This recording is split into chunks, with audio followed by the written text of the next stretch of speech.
Bom dia, sexto ano, tudo bem com vocês?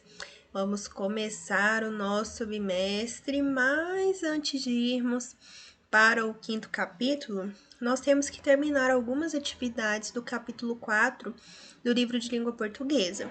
Então, nessa aula, eu vou revisar, relembrar alguns conceitos aí que nós já chegamos a ver no bimestre passado e outros que ainda não vimos, né? A teoria ali de figuras de linguagem, da linguagem figurada no livro de língua portuguesa é um pouquinho extensa e eu tinha dividido em duas partes e não deu tempo de vermos tudo, né? Mas aqui nós vamos trabalhar aí todas essas figuras de linguagem para vocês fazerem as atividades, tá bom? Por isso que eu estou retomando, para nós relembrarmos, para nós entendermos bem e vocês fazerem as atividades, tá bom? E vamos encerrar logo aí esse capítulo 4. Vou passar as atividades para vocês, tá bom? Não deixem de fazer as atividades, mandarei lá no grupo, junto com a mensagem com o link dessa videoaula, tá bom? Pessoal, nós estudamos, né, denotação, conotação, nós vimos a linguagem figurada, né? A linguagem figurada é aquela em que o sentido não é bem aquele que está no dicionário, não, né? Então, linguagem ali um sentido mais subjetivo, que depende muito do contexto e da intenção para nós entendermos, né? E aí, dentro disso, nós temos várias figuras de linguagem. Nós vamos trabalhar aí agora nesta aula. Pretendo não me delongar muito na aula, tá bom? Peguem o livro de vocês de língua portuguesa para acompanhar, peguem um caderno também para anotar as partes importantes, tá bom? Então, vamos lá. Primeiro, que é a linguagem figurada, né? A linguagem figurada é quando nós trabalhamos ali o sentido subjetivo, figurado, conotativo. Lembra de denotação, conotação? Eu ainda até dei uma dica para vocês, né? Quando nós trabalhamos denotação e conotação. Denotação é o sentido do dicionário, de dicionário, de denotação. Agora, o conotativo é o sentido criativo, ó, C de criatividade, C de conotativo. Então, ele é um sentido que não é aquele que está ali no dicionário, né? Que nós observamos ali no dicionário. Tanto que tem um exemplo excelente, que é o do livro de vocês, que fala das vacas magras, né? Quando nós falamos assim, nossa, estou passando por um período de vacas magras lá em casa. Esse período de vacas magras não é literalmente o animal magro, né? Quer dizer que é um período de dificuldade. Então, é um sentido diferente daquele que está ali no dicionário, certo? Ele vai depender ali do contexto, do seu conhecimento de mundo, né? Você tem que conhecer essa expressão para você entender o que ela significa.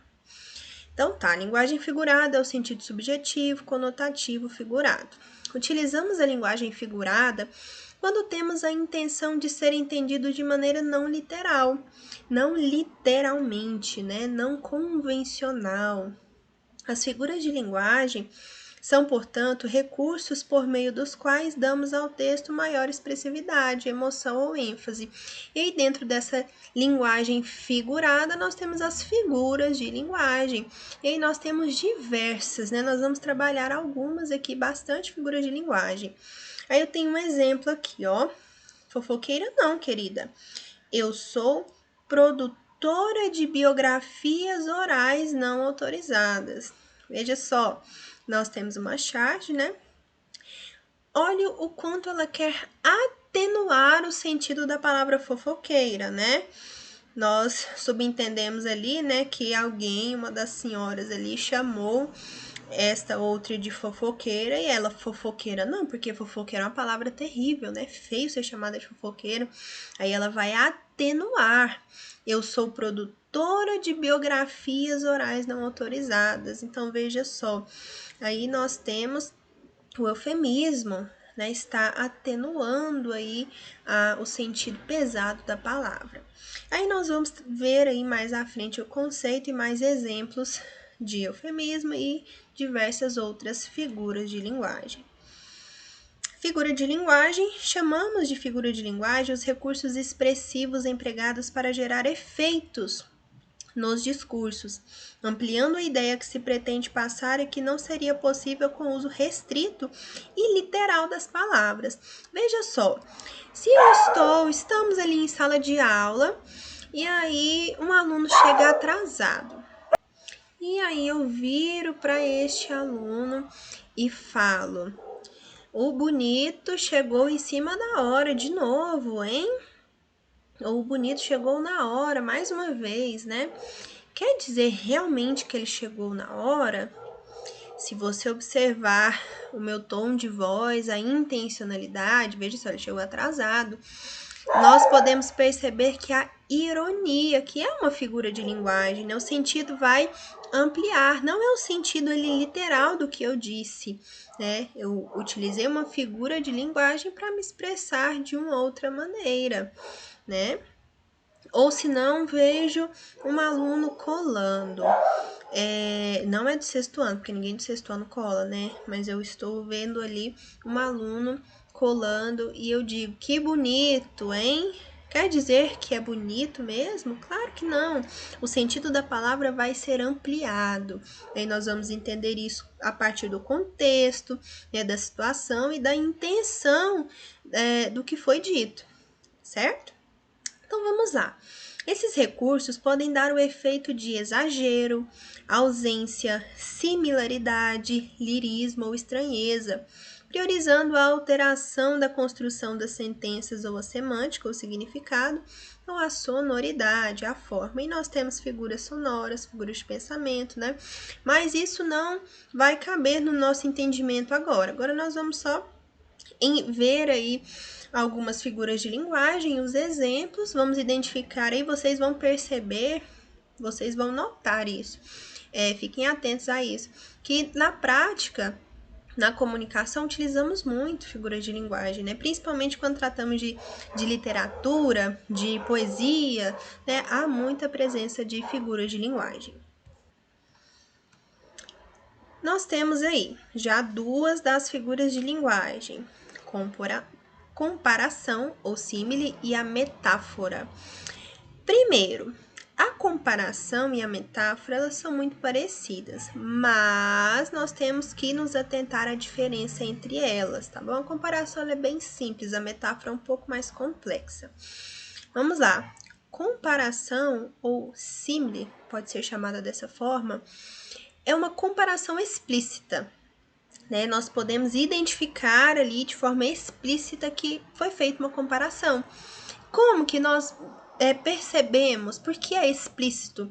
Porque nós temos um conectivo ali que vai nos indicar essa comparação.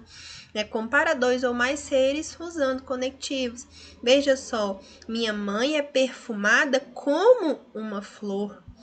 Está comparando ali a mãe à flor, né? O perfume da mãe ao perfume da flor. Então, há aqui uma comparação. Se eu digo para você, aquele saco está pesado como um botijão, é uma comparação, né? Então, eu utilizo ali o como, porque é um conectivo que vai me indicar essa comparação. Mas não é apenas o como, né? Que outro exemplo? Ela era tão inteligente quanto um gênio. Mais uma vez, uma comparação, uma figura de linguagem. Agora, a metáfora. A metáfora é uma comparação também, mas não é uma comparação explícita, é uma comparação implícita, é uma comparação não explícita. Transferência do significado de uma palavra para outra. Utilização de uma palavra com um sentido diferente do habitual. Como assim? Veja só, é uma comparação. Eu ainda peguei o mesmo exemplo que foi utilizado na comparação para ficar até mais fácil de entendermos. Minha mãe é perfumada como uma flor, comparação. Agora, se eu digo minha mãe é uma flor, é metáfora. Veja só, porque eu não tenho conectivo ali explícito, mas eu entendo que é uma comparação. Estou dizendo que minha mãe é uma flor, ela é tão bonita quanto uma flor, ela é tão perfumada quanto uma flor. Mas não há o conectivo. Minha mãe é uma flor. Veja só, foi transferido ali um sentido para outro. Quer dizer que a mãe é bonita bonita, né, ou cheirosa. Ao invés de utilizar esses adjetivos, eu peguei a palavra flor ali. Isso é metáfora, é uma comparação não explícita. Ela era um gênio, quer dizer que ela era um gênio literalmente? Não, nós não estamos tratando de linguagem denotativa, é linguagem conotativa, linguagem figurada, figura de linguagem. É uma metáfora, é uma comparação não explícita.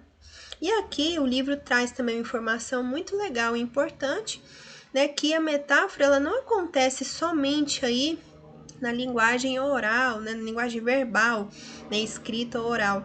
Nós temos também imagens, veja só, nós temos aqui, ao vermos aí essa imagem das árvores, percebemos que elas estão ali em formato de um pulmão, né? Porque as árvores são o pulmão do mundo, nós ouvimos muito isso, né? Porque elas são ali as responsáveis por transformar o gás carbônico em oxigênio. Aí, ó, temos ainda abaixo. Quer continuar a respirar? Comece a preservar. É uma campanha, né? Por quê? Porque nós precisamos das árvores para continuar respirando, né? Porque nós precisamos do oxigênio. E as responsáveis aí por transformar aí o gás carbônico em oxigênio são as árvores. Vejamos só agora metonímia. Metonímia é uma figura de linguagem que nós utilizamos bastante, você vai observar. É a troca de um nome por outro a partir de uma relação real, concreta, objetiva, existente entre eles. Veja só, eu posso trocar o continente pelo conteúdo. Como assim? Quando eu digo a panela está fervendo, é a panela mesmo que está fervendo ou é o que está dentro dela? O conteúdo, é o conteúdo, mas aqui há a troca. Nós conseguimos entender? Conseguimos, porque é linguagem figurada. Tá? Então, a panela está fervendo, é uma forma de dizermos, né? Mas não é a panela literalmente, é o líquido, é a água, o leite, enfim, o que está dentro dela. O autor pela obra. Eu costumo ler Machado de Assis. Eu costumo ler Ruth Rocha. Estou lendo Shakespeare. Na verdade, você está lendo o livro, né? Mas há essa troca aí, e essa precisa ser uma relação real, né? Aqui no caso do autor pela obra, você está lendo um livro de autoria do Machado de Assis. A marca pelo produto, gosto muito de tomar Danone. Danone é a marca, né? Mas nós utilizamos muito aí o nome da marca, que acabou se cristalizando aí, né? Para se referir a iogurte. Essa marca pelo produto, nós temos diversas. Gosto de leite com Toddy, na verdade é achocolatado. Às vezes nem é o Toddy mesmo, mas nós utilizamos. O Bombril, né? Para palha de aço. Preciso comprar Bombril. Ou o Assolan mesmo é uma marca, mas nós não costumamos falar, né? Vou comprar ali uma Assolan, nós falamos Bombril, porque foi pegando aí a utilização, que é uma metonímia, figura de linguagem. Um instrumento pela pessoa que utiliza. Meu tio é um bom garfo. Ele é bom de garfo, né? Porque ele gosta de comer bastante. A parte pelo todo. Seus olhos pediam alimento para saciar a fome. Os olhos que pediam alimento, a pessoa. A parte, né? A parte, que é o olho, pelo todo, que é a pessoa. O singular pelo plural. O brasileiro é muito simpático. Quer dizer que não é o brasileiro, um brasileiro só. O brasileiro de maneira geral. Os brasileiros, né? Então, outra forma de metonímia. O lugar pelo produto. Meu avô usava um Panamá. Na verdade, é um chapéu que vem lá do Panamá. Agora, catacrese. A catacrese, ela é parecida aí com a metonímia, né? Veja só. É uma metáfora já incorporada à língua de uso corrente. Veja só. Se você vê uma cadeira e eu te perguntar o nome das partes da cadeira, né? Tem o assento e tem as pernas da cadeira. Tem algum outro nome? Não tem, né? Nós utilizamos essa metáfora que já é incorporada a nossa língua, né? As pernas da cadeira ou as pernas da mesa, as costas da cadeira, né? Não é literalmente perna, é costa, mas cristalizou-se ali na língua. A asa da xícara, a coroa do abacaxi, perna da mesa, cabelo do milho, céu da boca. Tudo isso é catacrese.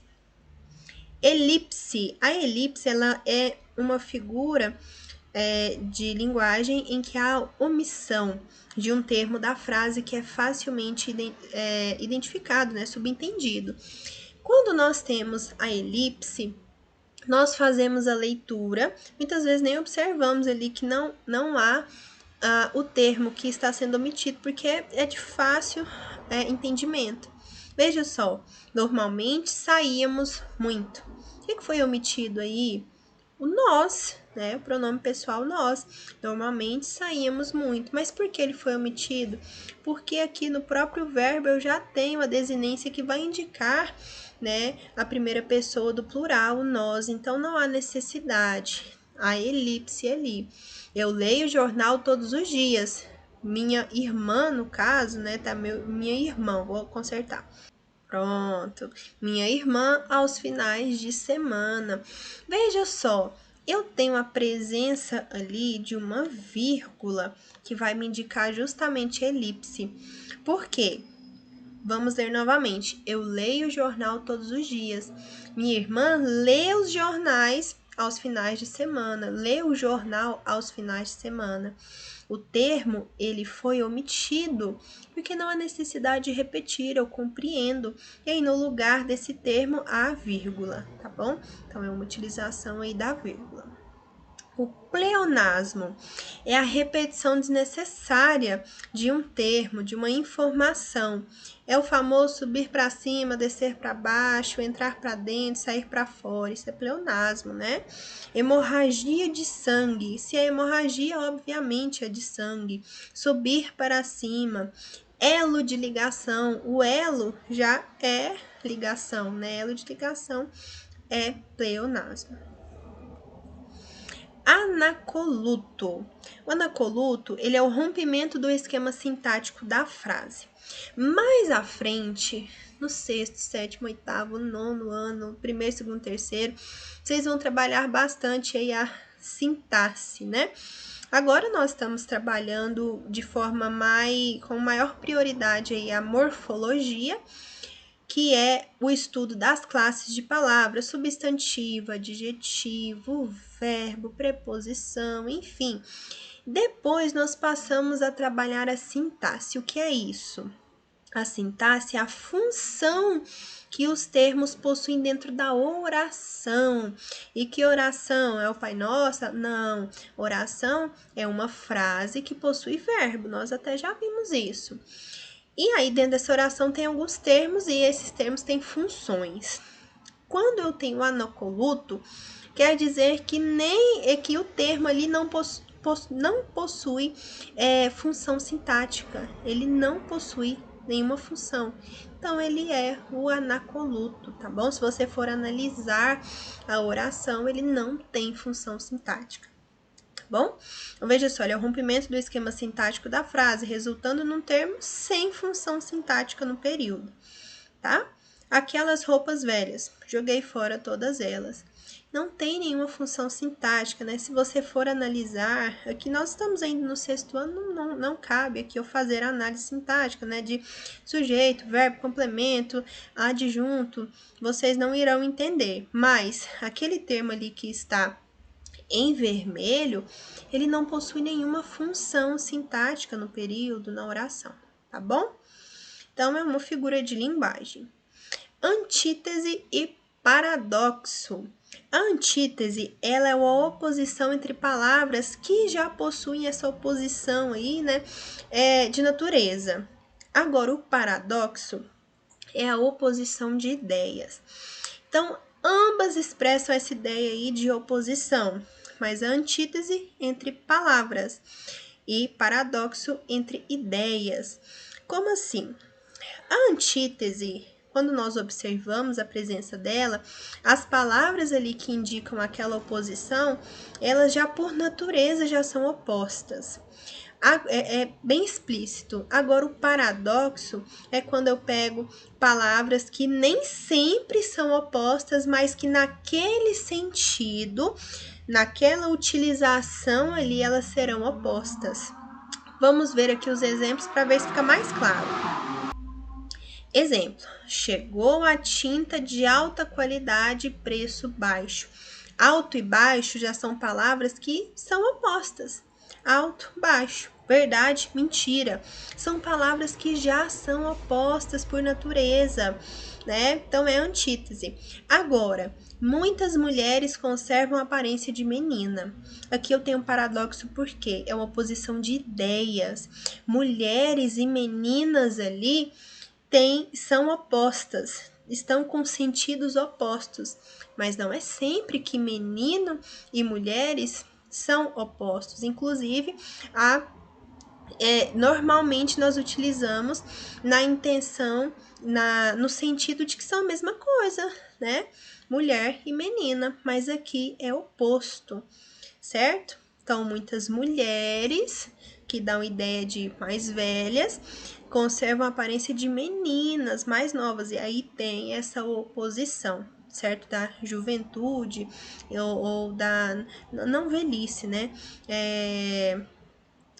Da juventude, ou da infância e da juventude, ou da juventude e da idade adulta. Então, é essa oposição de ideias, vai além ali do sentido propriamente dito da palavra, aquele sentido que está lá no dicionário e que normalmente é oposto. Aqui não. No paradoxo, nós ali na utilização, na intenção, há essa oposição aí, tá? De ideias. Ironia consiste em dizer o contrário daquilo que se quer expressar. Eu até dei um exemplo, né, no início da nossa aula. Uso de palavra ou frase de sentido diverso ou oposto ao que deveria ser empregado. Ele é bem pontual. Quando eu quero dizer que ele chegou atrasado, né, eu utilizo da ironia, eu digo, ele é bem pontual, ou aquela mulher é um amor, hein? Quando na verdade ocorreu uma situação desagradável, por exemplo, a mulher foi mal educada, foi grossa, e aí com ironia alguém diz, né, aquela mulher é um amor, hein? Ironia. E isso depende do contexto ali, da intenção, para nós entendermos que a ironia foi utilizada. Trouxe outra aqui, ó, ironia. Olha só quem chegou, não tá nem um pouco atrasado, né? Se a ironia ia porque a pessoa chegou muito atrasada. Eufemismo é a suavização de um fato trágico, desagradável, por meio de uma expressão mais suave. Lembra da fofoqueira do início da aula? Lá era um eufemismo. Aqui, o eufemismo ele é muito utilizado em situações de morte, né? Quando não quero utilizar essa palavra, morte, né? Ela foi para o céu, ele foi para o céu, ele descansou. Então, é uma forma de atenuar ali aquela informação, né? Ó, finalmente ele descansou, o vovô virou estrelinha, né? Então, é uma forma aí de suavizar, atenuar. A hipérbole, por sua vez, é o exagero. Se você chega em casa depois de sair da escola e vira para sua mãe, para seu pai, para sua avó, responsável, estou morrendo de fome. Você está mesmo morrendo de fome? Morrendo literalmente? Não, né? Mas você usa do exagero para falar que você está com muita fome, né? Então, consiste em exagerar a realidade a fim de impressionar quem ouve. Estou morrendo de sono, morri de medo, esperei 1000 anos por você. Nossa, tem uma semana que eu tô esperando você mostrar a tarefa e até agora, às vezes a gente acontece, né, de esperar uma semana, mas no caso, se eu passei uma tarefa ontem e aí você ainda não mandou, eu tô esperando até uma semana, ó, meu filho, vamos mandar a tarefa. Tá? Isso é hipérbole, tá bom? Exagero. Prosopopeia e personificação é a atribuição de características humanas a seres não humanos ou inanimados. Muitas vezes, em em diversas teorias, livros, nós vemos que prosopopeia e personificação é a mesma coisa. Na internet, se você for pesquisar, é a mesma coisa. Mas o livro de vocês trouxe aí uma diferenciação entre a prosopopeia e a personificação, tá bom? Veja só, a prosopopeia consiste em colocar em cena seres que não poderiam participar dela como interlocutores. O menino aguou atentamente a roseira. Muito obrigado, agradeceu uma rosa. Então, a rosa agradeceu, ela entrou em cena, ela falou. Então, isso normalmente não aconteceria, né? Ela não poderia participar como uma interlocutora, mas ela apareceu ali. Já a prosopopeia, né, não se confunde com a personificação. A personificação consiste em na atribuição de características humanas a seres inanimados ou irracionais. Quando eu digo, né, as paredes ouviram o seu sussurro, né? Eu personifiquei ali as paredes, né? As paredes não ouviram, né? Mas há a presença aí da personificação, tá? Então, o livro traz essa diferença, mas não é em todas as situações que você vai encontrar essa diferença de sentido, não. Geralmente, costuma ser a mesma coisa. São sinônimos, tá? Prosopopeia e personificação. E terminamos rapidamente aí nossa videoaula. Ficou até maior do que eu imaginava que ficaria. Mas é porque é um conteúdo um pouquinho extenso mesmo, mas é muito divertido, tá? Pessoal, vou mandar para vocês as atividades que vocês devem fazer. Na segunda-feira, houve uma mudança aí de horário. Na segunda-feira eu não estarei mais com vocês, nem presencialmente na escola e nem com videoaula, tá bom? Nós teremos aula agora na terça-feira e já vai ser videoaula. Minha aula presencial foi para quinta-feira, certo? Houve uma troca aí entre o professor de História e Geografia e eu. Então, eu vou para aula presencial quinta-feira. Então, as atividades que eu vou mandar para vocês devem ser feitas e enviadas até terça-feira, tá bom? Porque terça nós já vamos fazer a correção e é para você fazer e enviar antes da correção, tá? O e-mail para envio das atividades é maxnayara@yahoo.com. Qualquer dúvida, eu estou à disposição. Até a próxima aula, tenham um excelente final de semana.